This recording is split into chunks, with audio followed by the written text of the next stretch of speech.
예수님께서 갈릴로 가시다가 빌립을 만나게 됩니다. 그리고 빌립에게 나를 따르라 라고 말씀하시지요. 이제 빌립이 예수 그리스도를 만난 후에 이제 그는 자신의 아는 사람이었던 나다나엘에게 예수님을 다시 소개합니다. 내가 만난 예수님, 내가 경험한 예수님을 소개하는데 이렇게 소개하지요. 모세가 율법에 기록하였고 여러 선지자가 기록한 그 일을 우리가 만났으니 요셉의 아들 나사렛 예수라. 내가 예수라는 분을 만났는데 이분이 우리가 성경에 기록한, 우리가 기다리고 우리가 소망하고 우리가 만나야 했던 바로 그분이 바로 이 예수다. 즉 메시아, 하나님의 아들이시요 메시아인 분이 바로 이 예수다라고 증거하는 장면입니다. 이 이야기를 들은 이 나다나엘은 그러나 그의 반응은 신통치 않았습니다. 그는 이렇게 말하지요. 나사렛에서 무슨 선한 것이 날 수 있겠느냐? 나사렛에서 무슨 선한 것이 날 수 있겠느냐? 쉽게 말하면 이런 거예요. 큰 인물이 나려면 최소한도 서울이라든지 부산이라든지 아니면 광역시 정도는 돼야지, 저 이름도 없는 저 시골 마을, 저 무슨 리 같은 저런 시골 마을에서 어떻게 선지자 같은 위대한 메시아가 나올 수 있겠느냐? 말도 안 된다고 지금 이야기하는 겁니다. 그때 주님께서 이제 이렇게 말하고 있는 나다나엘을 만나시게 되지요. 그때 주님께서 나다나엘에게 이렇게 말씀하십니다. 보라, 이는 참 이스라엘 사람이라 그 속에 간사한 것이 없도다. 예수 그리스도가 메시아가 될 수 없다라고 생각했던 그 나다나엘, 그러나 그가 이제 빌립의 권유로 예수님을 만나게 되었을 때 예수님께서 그에게 주셨던 말씀이 무엇이냐? 그 속에 간사한 것이 없는 참 이스라엘 사람이다 라고 그를 평가해 주십니다. 이 말을 들은 나다나엘은 깜짝 놀라지요. 어떻게 저를 아시나이까? 어떻게 내가 그런 사람인 줄 어떻게 아십니까? 라고 고백합니다. 여러분, 예수님께서 지금 보신 그 나다나엘의 모습이 무엇입니까? 그의 겉모습이 아니고 먼저 주님께서 그에게 말씀하시는 것은 보라, 그는 이스라엘 사람이요 간사한 것이 없다. 그의 속 사람이었습니다. 그가 어떤 마음을 품고 있는 사람인지, 그가 어떤 생각을 갖고 있는 사람인지, 그가 어떤 자세로 신앙생활하고 있는지 주님께서는 그걸 보고 계신 거예요.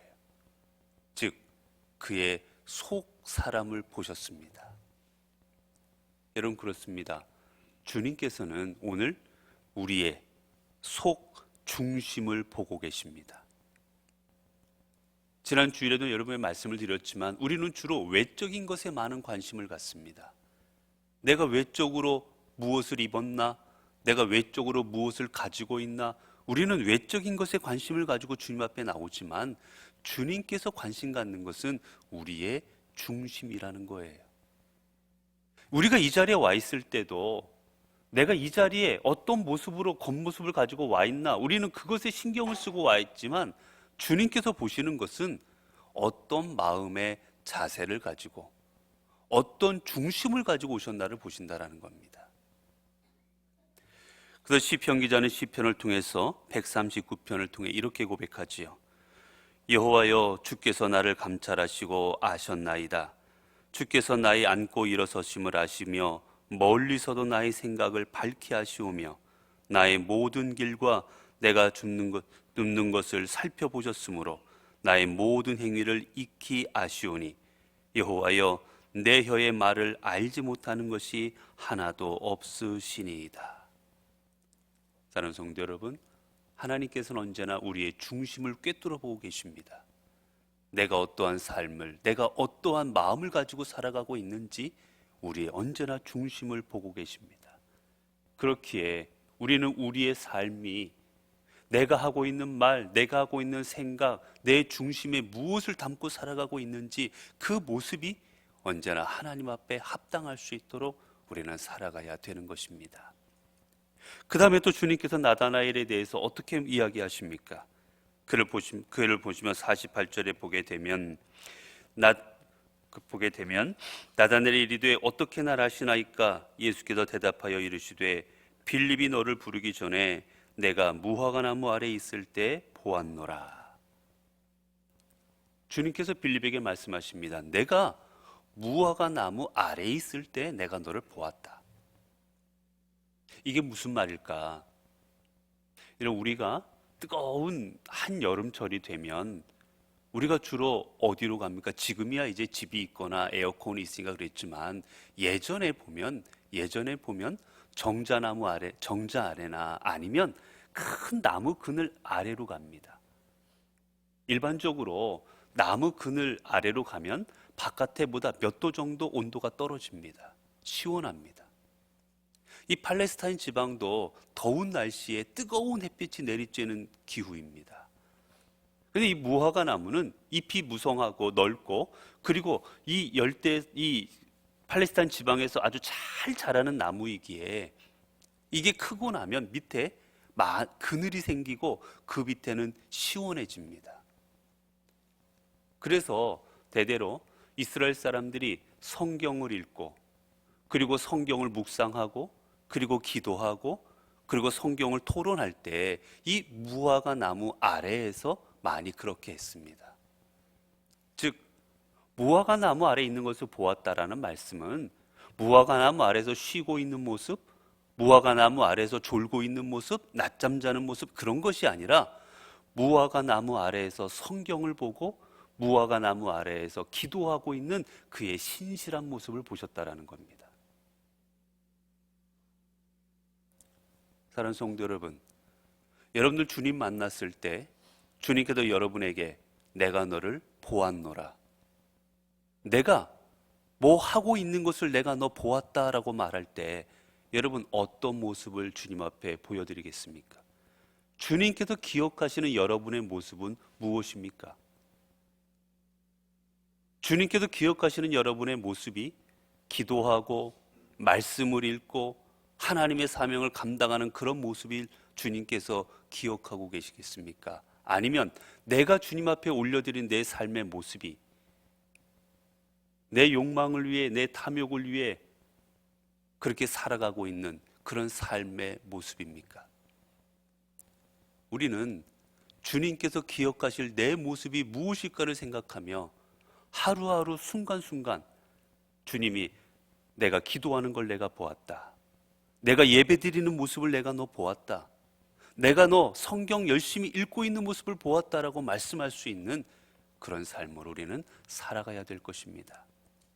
그리고 이제 이 이야기를 들은 나다나엘은 주님께 고백하지요. 당신은 하나님의 아들이시요 당신은 이스라엘의 임금이로소이다. 예수, 내 앞에 계신 당신은 하나님의 아들이십니다. 하나님께서 이 땅에 보내신 메시아요 하나님의 아들이십니다 라고 고백하고 있습니다. 예수님께서 하나님의 아들이심을, 이 땅에 보내신 하나님이심을 믿고 고백하게 될 때 여러분 주님께서는 우리에게 어떠한 은혜를 주십니까? 오늘 본문에 보게 된 주님이 이렇게 말씀하시지요. 내가 더 큰 일을 보리라. 이 땅에 오신 예수님께서 하나님의 아들이심을 믿고 고백할 때 주님이 우리에게 주신 은총은 내가 더 큰 일을 보리라 라고 말씀하십니다. 사실 나다나엘은 우리가 일반적으로 생각할 때 예수님의 12제자 중에 하나였던 바돌로메라고 생각을 합니다. 즉 그렇게 보면 그는 예수님의 제자가 되어서 예수님과 함께 전도 사역을 함께 감당하고 복음의 성을 감당하며 예수님께서 행하시는 수많은 일들을 직접 목격한 사람이 됩니다. 그리고 이 땅에 하나님께서 당신의 사랑하는 독생자 예수 그리스도를 십자가에 못 박으시면서까지 우리를 사랑하시는 그 하나님의 사랑을 목격한 사람이 됩니다. 그리고 그 예수 그리스도가 십자가에 달려 돌아가셨지만 사흘 만에 부활하신 것을 다시 목격하는 그 목격자가 됩니다.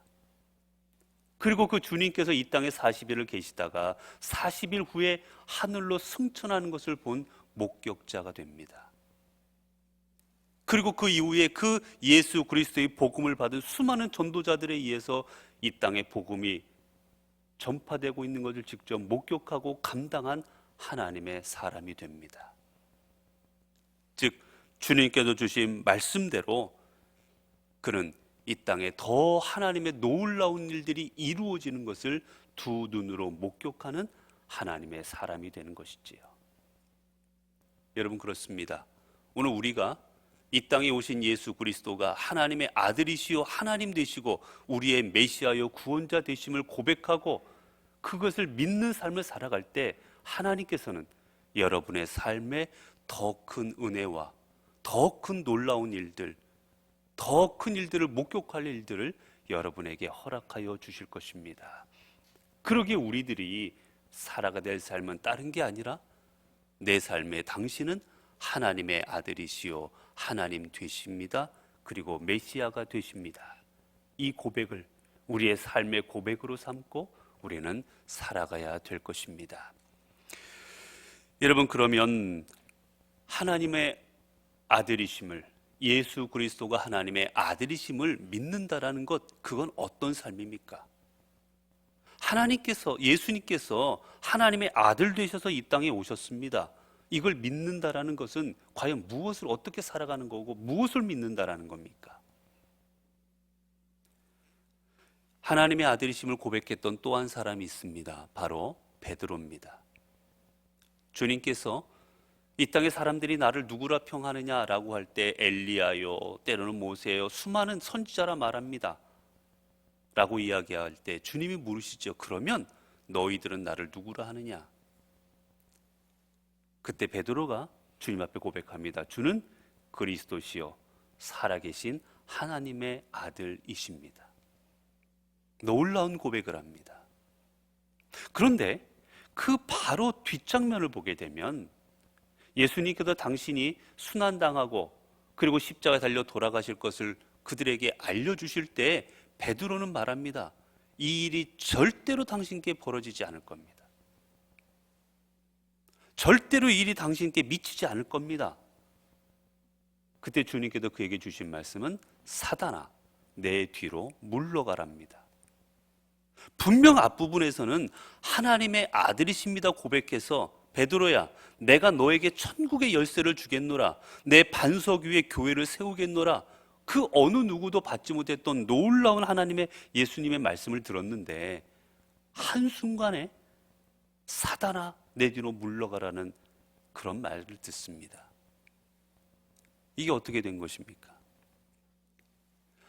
하나님의 아들 되심을 믿는다라는 것은 여러분 다른 게 아닙니다.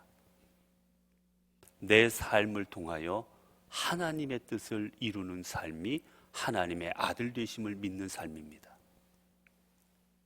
베드로가 예수님께서 십자가에 달려 돌아가실 것, 그것을 막은 이유가 무엇입니까? 하나님의 뜻 중요하지 않았습니다. 하나님께서 이 땅에 베푸시는 구원 중요하지 않았습니다. 자신의 뜻, 예수 그리스도를 통해서 이루고자 하는 자신의 욕망, 예수 그리스도가 오래도록 우리 곁에 있어야 되는 자신의 생각, 자신의 뜻이 중요했기에 예수님의 길을 막으려고 했던 거예요. 하나님께서 이루시려는 역사를 안 된다라고 말했던 겁니다. 그때 그는 사단이 되고 말아버립니다. 여러분 그렇습니다.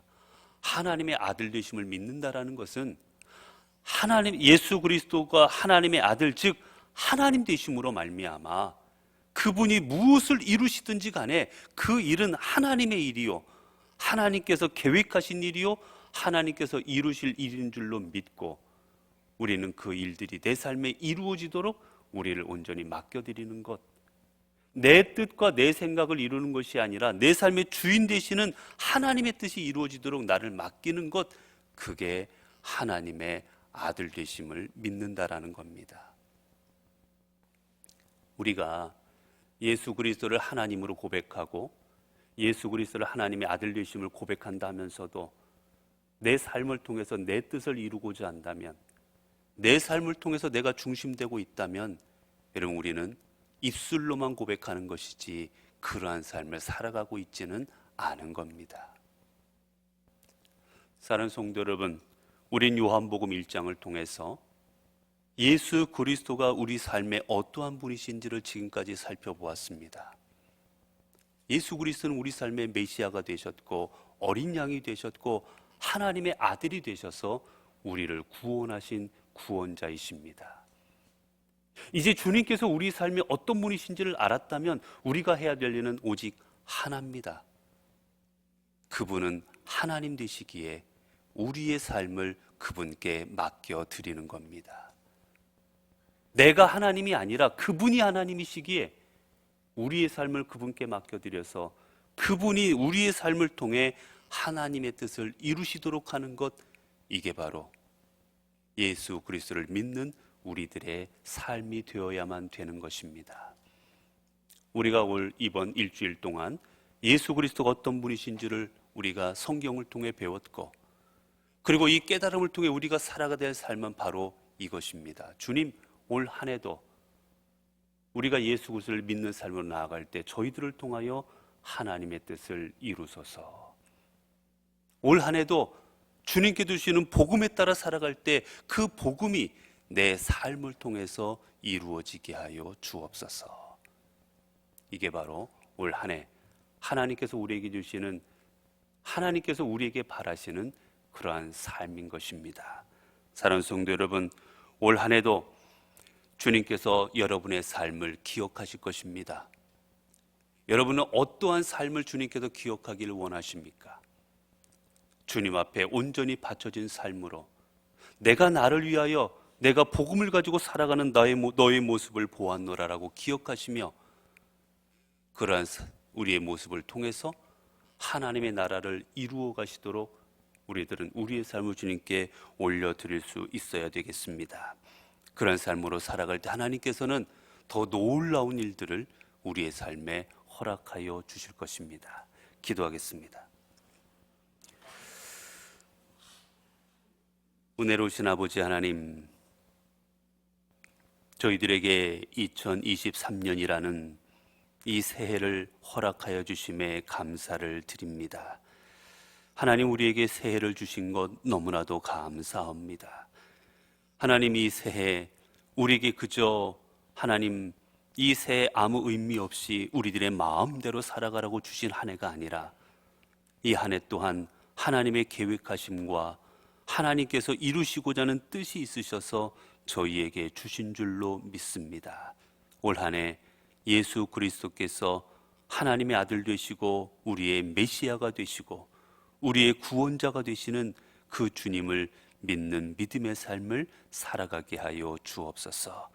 하나님, 그리할 때 주님께서 어떠한 분이신지를 깨달을 때 내 삶에 여전히 내가 주인 되어서 내 뜻을 이루려는 삶으로 살아가지 아니하게 하여 주시고, 내 삶에 하나님 되시는 그 예수님으로 말미암아 그 예수 그리스도 하나님의 뜻을 이루는 삶으로 올 한 해도 살아갈 수 있도록 인도하여 주옵소서. 그래야 주님께서 저희들의 모습을 기억하실 때 내가 하나님의 나라를 위하여 살아가는 너의 모습을 내가 기억하노라, 내가 예배드리고 기도하고 말씀을 읽고 내가 기뻐하는 모습으로 살아가는 그 모습을 내가 기억하노라, 주님께 들을 수 있는 삶이 되게 하여 주옵소서.